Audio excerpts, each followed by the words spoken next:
They always believe they know better until life opens a drawer they never expected to look inside. And sometimes the coldest places hold the warmest truths. I want you to listen closely today, because what I'm about to share isn't just a story. It's a reminder for every soul who thinks they can outrun consequences, outtalk elders, or outsmart life itself. My daughter believed she could control everything: her choices, her home, her future. She thought wisdom was something you only needed when you got old like me. But one day, she opened the freezer in my old kitchen, and what she found inside changed her life in a way no lecture, no argument, and no warning ever could. I want you to stay with me until the end, because this story is not just mine. It might be yours or your child's or someone you love who is walking the same path of pride. There is a lesson here that only reveals its weight at the very end. Ah, my daughter, she grew up quick. Too quick, if you ask me. Always wanted to be the one who decided, who planned, who controlled. She spoke like life was a map she drew with her own hands, and every road would obey her footsteps. I used to watch her speak with such certainty, and I would smile, not because I agreed, but because I remembered what it felt like to be young and foolish. She'd say, "Mother, things are different now. You don't understand how the world works." And I would just sit there, folding laundry, stirring the pot on the stove, letting her believe that time had passed me by. Old bones don't mean old understanding. Time may wrinkle the skin, but it straightens the mind if you let it. One winter evening, she came to my house in a rush, angry, overwhelmed, exhausted by the world she claimed she controlled. She slammed her bag on the table and paced through my kitchen. I didn't speak. I didn't soothe. I simply watched.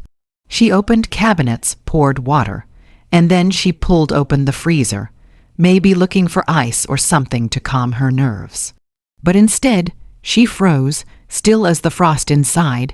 Inside that freezer, wrapped carefully in wax paper and cloth, were letters. Dozens of letters, old letters. Letters written to her from me over the years, each one dated on birthdays, holidays, milestones. All the moments she refused to let me be part of. Letters I wrote when she wouldn't visit. Letters I wrote when she refused to speak. Letters I wrote when I sat alone, watching the light fade through the kitchen window, praying time would soften her. I didn't send them. I didn't want to push. Love isn't always loud. Sometimes love waits quietly on the coldest shelf. She stood there with those letters in her hands, her eyes trembling the way a heart trembles when truth finally arrives. "Why did you keep these?" she whispered. I told her, "Because I was waiting for the day you'd be ready to thaw what froze between us." She cried, not like a child, not like a grown woman, but like a soul that finally remembered where home was. And from that day, she didn't speak like she controlled life anymore. She listened, she softened, and she learned that love doesn't ask to be right. It asks to remain. Pride is a strange thing, you know. It settles quietly in the heart like dust, barely noticeable until it layers so thick that nothing clear can be seen anymore. My daughter had that kind of pride, the kind that closes ears to guidance and blinds eyes to wisdom that stands right there, breathing beside you. And I suppose, in her mind, she believed it was strength. Young people often confuse the two. They think that independence means dismissing the hands that raised them, and confidence means believing no one else could possibly understand the path they walk. I used to watch her talk, her chin lifted, her voice sharp with declarations, and I would feel a tug in my chest, not of anger, but of memory. Because I once had that same fire, that same stubborn certainty that the world was mine to hold and shape without help.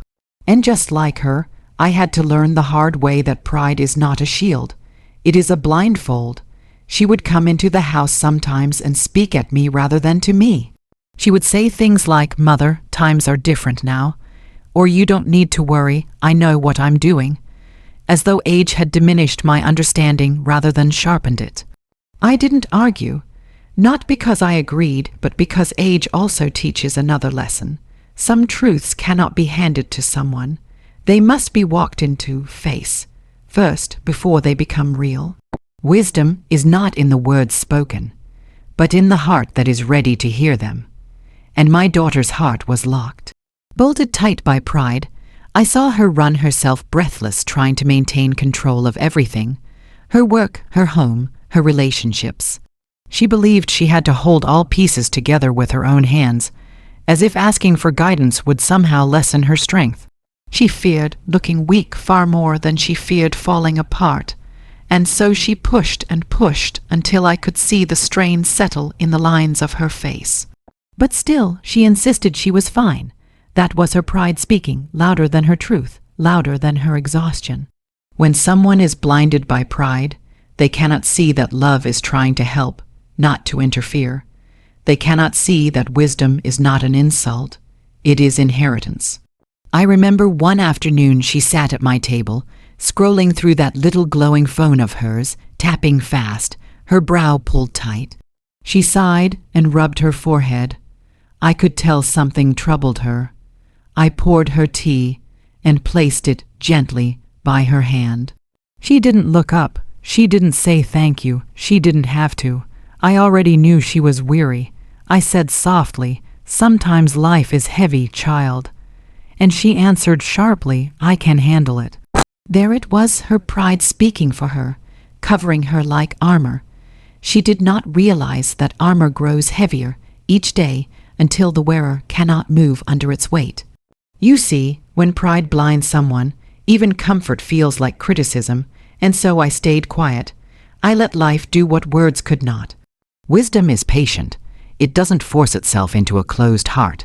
It waits, like a quiet chair in the corner, knowing that sooner or later, tired feet will need a place to rest. And yet, even while I held my silence, I kept my love active. I cooked her meals, knowing she would claim she wasn't hungry. I folded blankets, knowing she would say she didn't need warmth. I wrote letters, knowing she wouldn't read them at the time. Everything I did was a soft offering, a reminder that connection was still there, even when she refused to touch it. Because love doesn't demand to be acknowledged in the moment. It simply continues, steady and unshaken. Her pride blinded her not just to me, but to herself. She couldn't see that she was tired, that she was hurting, that she was reaching her breaking point. Pride convinces a person that struggle is proof of strength, that suffering is necessary to show capability. If only she had known that strength is not in holding on until your fingers bleed, but in letting someone lighten the load. She thought letting me help would make her small. She didn't know it would have made her whole. And life, well, life has its own way of removing blindfolds. It doesn't ask permission. One day, problems grew heavier than her pride. One day, silence felt lonelier than asking for guidance. One day, her breath came too short, her eyes too tired, and her heart too heavy to pretend anymore. And that is when she opened that freezer. That is when she saw what I had kept, quietly, carefully, lovingly. Those letters were not just words. They were proof that while she pushed me away, I never moved. While she believed she had to do everything alone, I remained right there. While pride blinded her, love waited. In that moment her eyes changed. The hard shine she always carried softened. The armor cracked, not with noise, but with understanding. Pride cannot survive realization. When a person finally sees that wisdom was never meant to control them, but to guide them, pride dissolves like frost touched by warm fingertips. She didn't say anything at first. She didn't have to.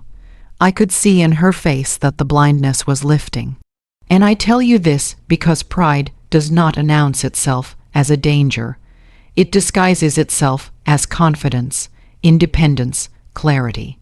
But it blocks us from the lessons right in front of us, from the hands reaching to steady us, from the voices that have already walked the roads we are stumbling on. Pride isolates, pride exhausts, pride closes doors that love is still knocking on. And when pride finally cracks, when the blindfold falls, it is never anger that comes first. It is sorrow, sorrow for the time wasted, the distance kept, the silence chosen, but sorrow can be softened, healed, reshaped. What matters is that the eyes finally open, that the heart finally hears, that wisdom finally finds its way in the things we ignore do not disappear. They wait, quietly, patiently. They sit in the corners of our lives like shadows at dusk, lengthening slowly, gently, until one day they are impossible to overlook. My daughter believed that if she did not acknowledge something, it simply wasn't there. She moved through life as though consequences were optional, as though emotions could be packed away, tucked neatly into drawers, frozen like unused food, and forgotten. But life is not a room we can rearrange at will. Life is a mirror. Whatever we turn away from, it reflects back at us sooner or later. When she was young, she would rush through everything. A problem at school. She ignored it and pretended it wasn't there. A friend hurt her feelings. She laughed as if it didn't matter. A fear rose in her chest. She buried it under tasks and noise and motion. She was always running, always busy, always pretending she had no time to feel, to pause, to face anything that caused discomfort. I saw it. A mother always sees. But I also understood that trying to make someone confront what they are avoiding only pushes them further into avoidance. So I stayed nearby, observing with the quiet patience that age teaches. Ignoring problems does not protect us from them. It only gives them room to grow. She did not know that yet. When she grew older and stepped into her own life, her own home, her own responsibilities, those unaddressed things followed her like footprints that never washed away. They appeared in how quickly she became overwhelmed, in how she snapped at small inconveniences, in how she avoided genuine conversations, in how she struggled to trust, to rest, to breathe. She didn't understand why life felt heavier for her than for others. But I did. When you ignore something, you carry it. Silent weight is still weight. She built her world with careful hands, arranging everything in straight lines, planned schedules, organized closets, tidy smiles. On the outside, it looked strong, but the inside was cluttered with all the unspoken, unhealed parts of her. The things she refused to look at had not vanished. They had simply taken different forms: stress, fear, restlessness, loneliness. She used busyness as a shield. If she kept moving, always moving, then nothing uncomfortable could catch her. But deep down, she was tired, so very tired, and tiredness has a way of loosening the lids of the boxes we think we've sealed. She believed she needed to be in control. She thought control meant safety. So she tightened her grip on everything: her work, her home, her relationships, believing that if she held on hard enough, nothing could fall apart. But the tighter a person grips, the more fragile everything becomes. What we refuse to address does not stay silent forever. It presses, it waits, and then it shows up at the very moment we are least prepared. That day she came into my kitchen, her shoulders stiff, her voice tight. Her eyes clouded with exhaustion. She looked like someone who was holding back a flood. I did not ask questions. Sometimes asking breaks a person. Instead, I laid things out around her. The kettle, the cups, the warmth of a home that never closed its doors to her, even when she closed her heart to it. But life, not I, chose the moment to open her eyes. It was not the freezer itself. It was not the act of opening it. It was what waited inside, those letters, so many letters, years of unsent words. Years of love poured out quietly, written in ink instead of spoken aloud, because speaking had become something she would not receive. I wrote them after long nights of wondering if she was all right. I wrote them when she did not come home for holidays. I wrote them when I missed her voice more than I could bear, and I tucked them away, not because I had given up, but because I knew forcing love into someone's hands only makes them close their fists tighter. She thought ignoring me created distance. What she did not know was that distance does not erase love. It simply changes the shape of it. When she found those letters, I saw recognition bloom across her face slowly, like dawn light rising. The realization that everything she ignored, every moment she turned away, every time she hardened herself, those choices had not protected her. They had only built walls around her own heart, and now she stood face with the proof that love had always been there, waiting quietly, with patience she never understood. The things we avoid return to us, sometimes gently, sometimes all at once. In her eyes I saw a memory. I saw childhood. I saw the little girl who once held my hand tightly in crowded stores, who once cried from scraped knees, who once believed I could fix any hurt.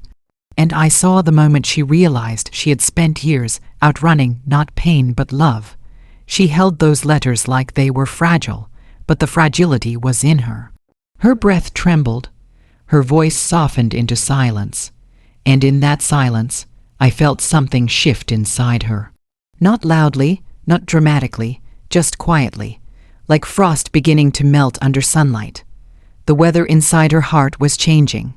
Everything she ignored had finally come back, not to punish, not to shame, but to reveal truth. Truth about how much she had been loved. Truth about how deeply she had been missed. Truth about how unnecessary her loneliness had been. You see, the past does not remain buried because we refuse to look at it. It sits in frozen places, waiting for the moment the heart is ready to thaw. The lessons we resist do not disappear. They circle back, carrying the same message again and again, until we are finally willing to hear it. And that day, standing in my kitchen, holding years of unspoken love, she finally heard it, not through my words, through her own realization. Life teaches, always, whether we are willing to learn at the time or not. Love can be a quiet thing. Not every form of love announces itself with grand gestures or loud declarations. Some love lives in the background, steady as breathing, unnoticed until the moment it is needed. I learned long ago that speaking too much can push people further away, especially when they are already convinced that they know exactly what they're doing. So instead of arguing with my daughter's choices or trying to force her to see what I saw, I let love take a different form. I let it become something silent, something patient, something that could wait until her heart was ready to receive it. There were many times when I wanted to reach for her, to tell her she didn't have to hold everything alone, to tell her she was wearing herself thin with expectations no one asked her to carry. But every time I tried, her walls were already built high. She had convinced herself that leaning on anyone was weakness. So she built a fortress inside her chest and stood guard like a soldier who didn't know the war had ended long ago. I could have knocked on those walls harder. I could have raised my voice. I could have filled the house with lectures and sharp words, but I have seen what happens when love becomes force. It turns into resistance. It pushes people further from the place you want them to return to. So I let love soften instead of tighten. I let it rest instead of chase. I let it breathe. She did not see it then. She saw it as distance. She saw it as silence. But silence is not always absence. Sometimes silence is a waiting place, a space held open for the right moment. Sometimes love steps back, not because it is gone, but because it refuses to crowd the heart that is already overwhelmed. When she misunderstood me, I did not correct her. When she said harsh things, I did not throw them back. When she believed she had outgrown my presence, I let her believe it. Not because I agreed, but because a heart blinded by pride cannot be argued into sight. It must feel its way through the dark until it reaches the place where light becomes necessary. So I loved her quietly. In small ways, I saved her favorite tea in the cupboard, even when months passed without her asking for it. I checked the weather before bed and whispered a prayer that she had her coat with her. I left the porch light on longer on nights when I felt something heavy in my chest without knowing why. And sometimes, late in the evening, when the house was silent except for the ticking of the old clock on the wall, I sat at the kitchen table and wrote to her. Not letters of advice, not letters telling her what to do, just letters of presence, letters that said, "I see you. I remember who you were before the world told you to be hard. I miss the sound of your laughter when it was light and unguarded. I love you still, without condition, without demand, without time limits. I folded each letter carefully. I wrapped them so they would stay safe, and I placed them where I knew they would last, preserved by the cold, waiting for the day she would need to feel warmth again. Love waits. That is something youth rarely understands. They think love must always be active, loud, immediate. But love is patient, truly patient. It does not clock the hours or demand to be acknowledged. It simply remains. There were nights I wondered whether she would ever come back to me, not physically, but emotionally. Whether the softness she once had would ever return. Whether the world would continue shaping her into someone I did not recognize. It is a quiet kind of ache, watching your child become distant, not because they do not love you, but because they do not love themselves gently enough to allow love in. And I held that ache without pressing it into her hands, because love should never feel like pressure. When she stood there in the kitchen that day, holding the letters, she understood without needing to ask. She saw that love had been there all along, not trying to change her, not trying to bend her, simply waiting for her. Waiting for her to stop running, waiting for her to breathe, waiting for her to remember that she was still someone's child, no matter how grown she became. Her tears came quietly, not in sobs or dramatic gasps, but in soft drops, like rain beginning after a long drought. The kind of tears that come from realizing something deep, something long overdue. Her hands shook just enough for the letters to tremble. And I knew, in that moment, she finally felt the warmth that had been frozen away. Love does not vanish just because it is not seen. It gathers. It collects itself in the corners of rooms we once shared, in the dishes we washed side by side, in the memories tucked into the folds of old blankets and favorite recipes. It waits in the air of a home that was always open. What she found in the freezer was not just paper. It was proof that love endures, that even when words go unspoken and visits grow rare, love continues working quietly beneath everything else. It softens anger. It holds space for return. It refuses to harden, even when hearts do. She learned that love is not always something you can see as you live through it. Sometimes you see it only when you look back. Sometimes you recognize it only when life finally gives you the stillness to feel it. And when love reveals itself in that moment, it is overwhelming, yes, but also healing. All those years she believed she had to carry her world alone. All those years she believed she had to prove her strength through silence. And all that time, love was sitting in the freezer, wrapped carefully, waiting for her to open it. Love is not always loud. It is not always spoken. Sometimes it is simply there, holding its breath, patient as the turning of seasons, waiting for the heart to remember its way home. Forgiveness is not a single moment. It does not arrive all at once like a door swinging open. It comes slowly, almost shyly, like morning light creeping across a floor, inch by inch. My daughter believed for a long time that forgiveness was something given only after long speeches or grand apologies, that it had to be earned through explanations and perfect words. But forgiveness does not wait for the perfect moment. It does not need eloquence. It simply needs a heart willing to soften. And sometimes the one we must forgive is not someone else, it is ourselves. She stood there that day, holding those letters, and what weighed on her was not just the memory of distance between us.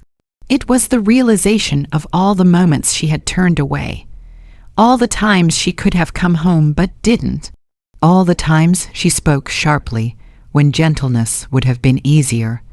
All the times she chose pride instead of presence. I saw it in her eyes, that quiet, heavy ache of regret, the kind that sits in the chest and makes breathing feel like a chore. But regret is not the same as ruin. It is simply recognition. It is the first step toward forgiveness. She did not speak at first. Words would have broken her then.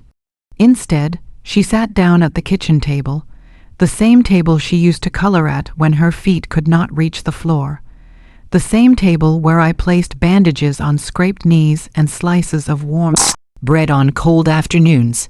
I sat across from her, not touching her, not rushing her. Forgiveness does not grow under pressure. It needs quiet. It needs room. Her hands rested on those letters, almost as if she needed to feel their weight to remind herself that love had never gone anywhere. And I watched her. I watched the way her shoulders lowered, the way her breath began to deepen, the way her defenses fell away without a word being spoken. Forgiveness begins like that, not in the mind, but in the body, in the softening of muscles that have been clenched for too long, in the releasing of a breath that has been held for years. The heart knows before the voice ever speaks. I knew she was forgiving me for things I never did, for things she only believed I had done, for thinking I had abandoned her when I had simply stepped back, for assuming I did not understand her when I understood too well, for believing that love was conditional when I had loved her in every silence, every distance, every room she refused to enter. But more than that, she was forgiving herself for not knowing better at the time, for choosing walls instead of bridges, for confusing independence with isolation, for trying to be still when she was already enough as she was. The hardest forgiveness in the world is the one we give to ourselves. It takes courage to look at our own reflection and say, I was doing the best I could with what I knew then. Forgiveness is not forgetting, it is remembering with gentleness instead of pain. As she sat there, I saw the child she once was and the woman she had become meet for the first time. The child who wanted to be held, and the woman who thought she had to be unbreakable. And something softer than tears filled the space between us. A quiet understanding. I reached for her hand, not quickly, not urgently, but slowly, the way you approach a bird that might frighten. And she did not pull away. Her fingers curled around mine as though she had been waiting for that touch longer than she realized. There was no apology spoken. There didn't need to be. Forgiveness had already begun. Forgiveness does not rewrite the past. It reopens the future. It allows doors that were closed to become open once more. It allows hearts that were shut to breathe again. It turns silence into conversation, distance into closeness, memory into healing. In the days that followed, she did not try to make up for lost time all at once. She came in small steps, a phone call in the morning, a visit in the afternoon, a question asked softly, not defensively. She began to listen again, really listen, and I listened back, because forgiveness goes both ways. One person softens, and the other must meet them in that softness.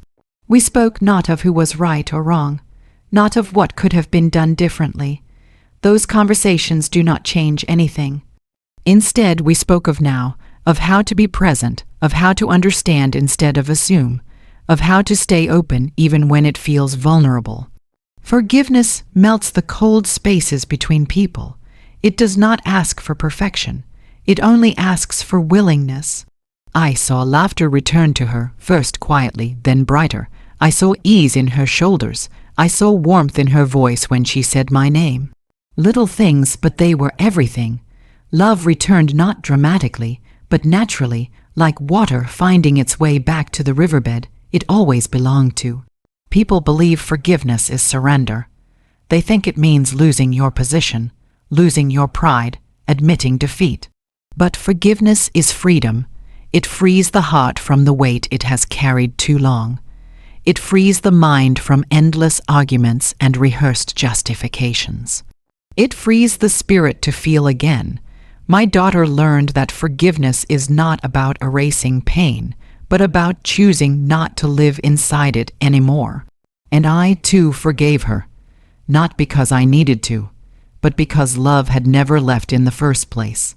Forgiveness simply opened the door again so love could step back into the room.